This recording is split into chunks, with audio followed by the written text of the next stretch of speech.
Le son de décathlon numéro 4, la hauteur.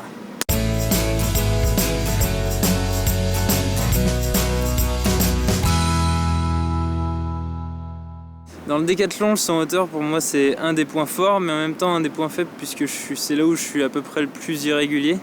Pour moi c'est une des épreuves que j'apprends le plus dans le décathlon, mais qui peut aussi me rapporter le plus de points.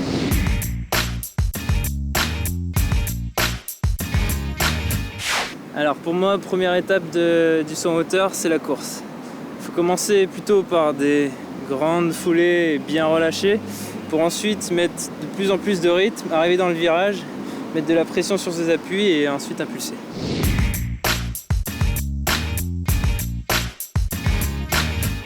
Alors ensuite, après la course, c'est l'impulsion. Déjà, il faut savoir que c'est le pied droit qui est opposé au tapis qui saute. Ensuite, c'est bien d'avoir une bonne course avec beaucoup de pression dans le virage, mais il faut la tenir à l'impulsion, cette pression. Donc bien être complètement droit, avoir la ligne pied, bassin, épaule qui reste bien droit pour bien résister et monter en hauteur et pas filer sur la barre.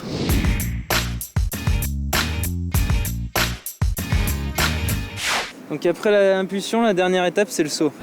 Ce qu'il faut, c'est pas amener les épaules directement sur la barre.